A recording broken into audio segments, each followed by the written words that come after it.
the right to a healthy environment doesn't have a single universal definition. There are various iterations of the right found across national and regional systems. And the current and former special rapporteurs on human rights and the environment have devoted much of their time to examining these different versions of the right and how the right is understood and implemented in different contexts.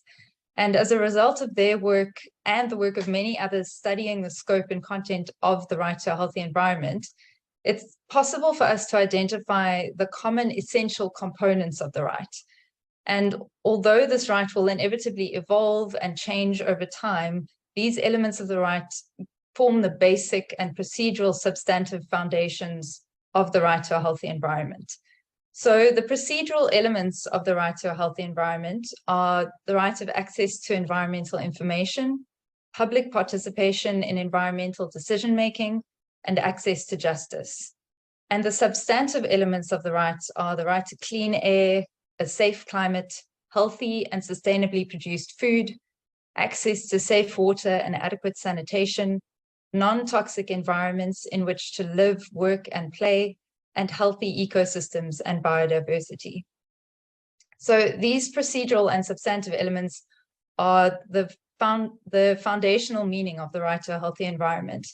And there's also a recent information note from the OHCHR on the right to a healthy environment that also echoes and affirms these basic elements of the right.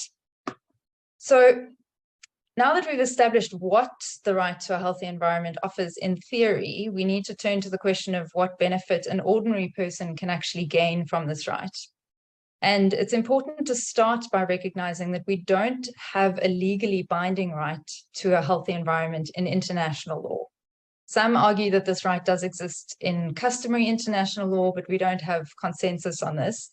And it might be that the historic recognition of the rights by the General Assembly last year will strengthen this argument.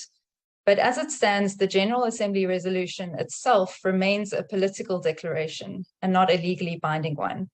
So currently, we don't have an international mechanism to appeal to in order to get justice for an infringement of this right.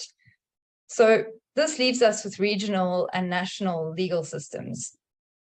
And the extent to which an ordinary person can demand fulfillment of their right to a healthy environment will depend on the particular jurisdiction and what national or regional environmental rights exist. Where the right doesn't exist in national law, it might be possible to appeal to regional human rights systems. So, for example, the African Charter on Human and People's Rights includes a right to a healthy environment in Article 24. The Inter-American Human Rights System also provides for the right to a healthy environment. And then it's also important to note that where a national or regional legal system doesn't directly provide for the right to a healthy environment, there may still be other avenues available and legal protection for important components of the right to a healthy environment. Many of the elements of the right that I mentioned already exist independently in legal systems.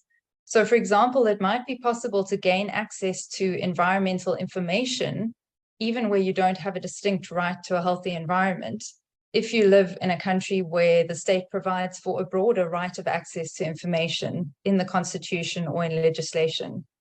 And similarly, the right to water might be provided for in legislation or in the constitution, and this would place obligations on the state to prevent, for example, pollution of water sources, and this would fulfill part of the right to a healthy environment. But ultimately, the extent to which an individual can gain these benefits from the right to a healthy environment will depend on their jurisdiction as well as the nature of their complaint or the infringement of the right.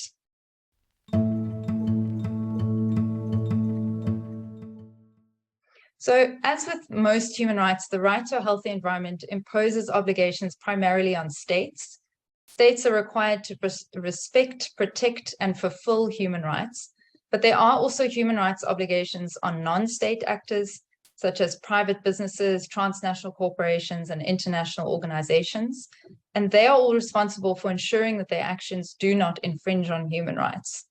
So given the significant role of business activities in natural resource extraction, contributions to greenhouse gas emissions, the responsibility of businesses is particularly important in the context of a right to a healthy environment.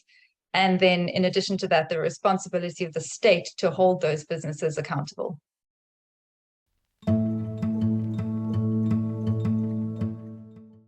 Majority of states, the necessary legal framework for the right to a healthy environment already exists, although this is to varying degrees. And the General Assembly's recognition of the right will hopefully place pressure on the remaining states to follow suit and formally recognize the right in their legal systems. But as you rightly pointed out, the real challenge is not simply the legal recognition of the right, but rather its effective implementation and its fulfillment. And precisely what is needed for this will differ between states, because the exact provisions providing for the right, as well as the relevant environmental concerns, will vary in different contexts. But ultimately, citizens need to place pressure on the elected officials to ensure that their right to a healthy environment is respected, protected, and fulfilled. This can be done by actively participating in environmental decision-making processes, by challenging the state and businesses when they fail to adhere to the country's laws, by placing pressure on the state to ensure that the national legislation is effective and that sufficient resources are allocated for the realization of the right. Civil society needs to hold government accountable for their human rights obligations, including those flowing from the right to a healthy environment. So in South Africa, for example, we have a right to an environment that is not harmful to your health or well-being, and to an environment that is protected for present and future generations. This right has been part of our constitution for almost 3 decades, but for many years it's remained unused. And it's only in recent years, as pressure and awareness around climate change and environmental degradation has grown, that there have been many more cases brought, often by civil society organizations, to hold government accountable for its obligations to fulfill the right to a healthy environment in the South African Constitution. A healthy environment touches on many aspects of political discourse and public debate. And for many years, the environment was, for the most part, considered as a separate concern, distinct from human rights. But in reality, the right to a healthy environment is implicated in discussions regarding, for example, water-related infrastructure, the regulation of industries, particularly where the release of greenhouse gases or toxic substances is concerned, disaster management, public participation in decision-making processes, agriculture, public transport, healthcare services, and many other aspects of public life. So ignoring the interconnected nature of all these systems will not serve to promote and fulfill this right. And it's important that the right to a healthy environment is taken into account wherever it's relevant and necessary, and that it's integrated within the public debate rather than treated as a separate issue. And in terms of recommendations, I'd like to also answer the question with a focus on the international level and specifically the UN system. And last year, my work with the Geneva Academy on this briefing on the human rights and the environment, which was published in December and is available online. In the briefing, we examine the relationship between human rights and the environment, as well as the meaning of the right to a healthy environment. And the publication also considers recent resolutions from the General Assembly and the Human Rights Council, with a view to examining how these bodies can promote and mainstream the right to a healthy environment in future resolutions. And essentially, this is a consideration of the political discourse at an international level.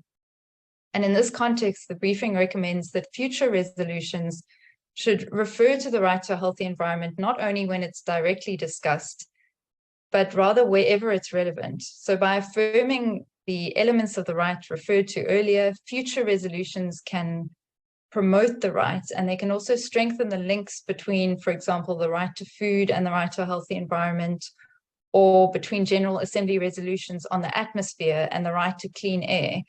And these links are really important for mainstreaming the right to a healthy environment and bringing it to the forefront of public debate. And also using the language, the same language when referring to elements of the right is really helpful. So it's useful for resolutions concerning the right to food to use the phrase healthy and sustainably produced food. as this is an element of the right to a healthy environment, or for environmental treaties or resolutions concerning environmental treaties to refer to healthy ecosystems and biodiversity. And using this language that affirms the essential components of the right to a healthy environment contributes to the consistency and clarity in defining and promoting the right. And then finally, just in terms of legal discourse, it's also important for us to find ways to better integrate human rights law and environmental law. Although these are distinct branches of law and should remain so, it's important to recognize the overlap and the synergies between the two. In my doctoral dissertation, I argued, for example, that the principles of international environmental law can guide the interpretation of economic, social, and cultural rights. And human rights law should pay attention to relevant environmental considerations, while environmental law must also contribute to promoting and protecting human rights. And now that we have international recognition for the right to a healthy environment, there's even more incentive and basis for better integration between these branches of the law. And this integration ultimately promotes better implementation of the right within human rights law and environmental law.